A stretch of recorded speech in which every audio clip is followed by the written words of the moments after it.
भोपाल में आपराधिक गतिविधियों में संलिप्त तत्वों की गर्ल्स स्कूल एवं कॉलेज में पूरी तरीके से नो एंट्री होनी चाहिए ताकि स्कूल कॉलेज में पढ़ने वाली छात्राओं व महिला स्टाफ की पूर्ण रूप से सुरक्षा हो सके। उक्त मांग अनेक सामाजिक संगठनों ने प्रदेश के मुख्यमंत्री डॉक्टर मोहन यादव को अलग अलग प्रेषित पत्रों में की है।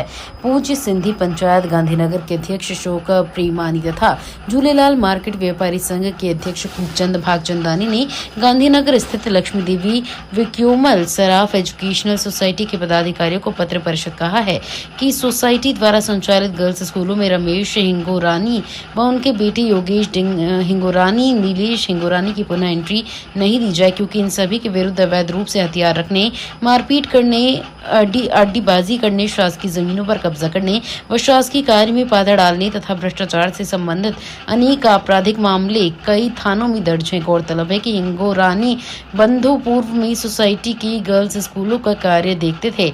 इनके विरुद्ध आपराधिक मामले दर्ज होने के बाद सोसाइटी के पदाधिकारियों ने 2 माह पूर्व ही इन सबको उनके पद से बर्खास्त कर दिया था। रमेश व उसके बेटे सोसाइटी के पदाधिकारियों को उनके विरुद्ध झूठी शिकायतें कर डरा धमका कर पुनः स्कूल एंट्री चाह रहे हैं।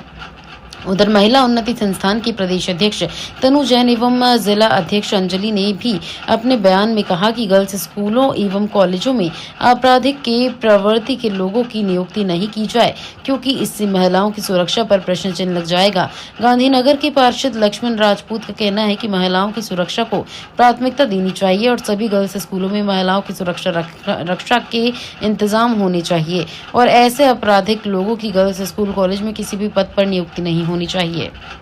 हाँ अंजलि जी, आप बताएं कि अभी जो स्कूल कॉलेज की बच्चियां हैं उनकी सुरक्षा के लिए सरकार को क्या इंतजाम करने चाहिए? देखिए, उनकी सुरक्षा के लिए जो भी कल्प्रिट्स हैं या जिनका कोई प्रीवियस क्रिमिनल रिकॉर्ड है, उन सब की वजह से उनको कभी भी किसी भी संस्था में किसी प्रकार की एंट्री नहीं मिलना चाहिए। आइदर वो स्कूल हो, कॉलेज हो, हॉस्टल हो, हॉस्पिटल्स हो, चाहे कहीं पर भी, क्योंकि इससे महिलाओं की सुरक्षा पे काफ़ी फ़र्क पड़ा है। और हमारा तो सुझाव यही है कि उनको किसी भी तरीके से बाइकआउट ही कर देना चाहिए, ताकि महिला और जो आगे की बच्चियां पढ़ना चाहती हैं वो सुरक्षा के साथ आगे बढ़ें।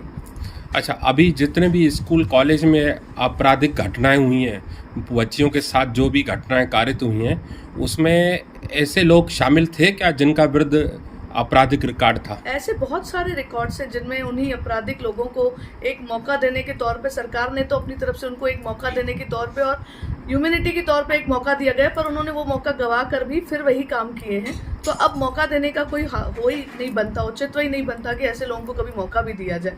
तो ऐसे बहुत सारे लोग हैं और बहुत सारे केसेस हैं जो हमारे बच्चों को आगे बढ़ने में, हमारी बच्चियों को आगे बढ़ने की ग्रोथ में उनकी रुकावट बन रहा है और बहुत सारी चीज़ों का दबाव उनके ऊपर मानसिक तरीके से इतना बढ़ चुका है कि अब वो कुछ करना ही नहीं चाहती। उनके अंदर एक डर बैठ गया है, क्योंकि ना वो किसी ऐसा नहीं है कि वो किसी यंगस्टर से ही परेशान है आज की तारीख में, कि एडल्ट एज वाले बड़े बुजुर्ग भी इस तरीके की घटनाओं को अंजाम देते हैं, जिसकी वजह से बच्चियां बिल्कुल भी नहीं पढ़ पा रही और ना ही वो सुरक्षित महसूस कर पा रही। आपकी जो राष्ट्रीय महिला उन्नति संस्था है जिसमें आप जिलाध्यक्ष की भूमिका में हैं, तो आपके विचार से ऐसे स्कूल कॉलेजों पर क्या कार्रवाई होनी चाहिए जिनमें आपराधिक प्रवृत्ति के लोगों को एंट्री दी जाती है? अगर ऐसे स्कूल कॉलेजेस ऐसे आपराधिक प्रवृत्ति के लोगों को एंट्री देते हैं तो उनको पूरी तरीके से बाइकआउट कर देना चाहिए, उनका बहिष्कार करना चाहिए। सारी महिलाओं को, सारे समाज को मिलकर ऐसे लोगों को बाइकआउट करने के लिए अपनी एक आवाज़ उठानी चाहिए। लक्ष्मण राजपूत जी, जो गर्ल्स स्कूल कॉलेज हैं वहाँ पर जो विद्यार्थी हैं, फीमेल विद्यार्थी, उनके साथ जो घटनाएं बढ़ रही हैं उसको रोकने के लिए क्या सरकार को कदम उठाने चाहिए? सरकार को ये कदम उठाना चाहिए कि कम से कम जहाँ पे वो स्टाफ है, स्कूल हुए, कॉलेजेस हुए, तो कम से कम उनका पुलिस वेरिफिकेशन होना चाहिए प्रॉपर तरीके से। अगर वो किसी भी गतिविधि में रहे हैं पहले, तो ऐसे स्टाफ को स्कूल और कॉलेजेस को नहीं रखना चाहिए। अगर कोई स्कूल कॉलेज ऐसे लोगों को प्रशासक पद पर या प्रोफेसर पद पर रखता है तो फिर जनता को क्या करना चाहिए? नहीं, जनता को भी और दूसरा प्रशासन को इस पर कड़ी कार्रवाई करना चाहिए। स्कूल और कॉलेज की मान्यता समाप्त कर देनी चाहिए, क्योंकि जब तक कड़े नियम नहीं बनेंगे, जब तक ऐसी घटनाएं होती रहेंगी। और सबसे बड़ी चीज़ है कि बच्चा जब स्कूल जाता है या कॉलेज जाता है तो पेरेंट्स बिल्कुल निश्चिंत रहते हैं कि बच्चा पढ़ने गया। लेकिन आजकल की जो घटनाएं देखने में आ रही है, बड़ी विचित्र घटना है। मतलब कोई भी उम्र का लाज नहीं है, मतलब वास्तव में कलयुग चल रहा है ऐसा लगता है। तो ये जो जिम्मेदारी है वो कौन अदा करे? ये तो देखिए स्कूल प्रशासन की जवाबदारी है। अगर स्कूल में बच्चे के साथ कुछ घटना होती है तो पूरी जवाबदारी स्कूल प्रशासन की, और कॉलेज में कुछ घटना होती है तो कॉलेज प्रशासन की जवाबदारी है।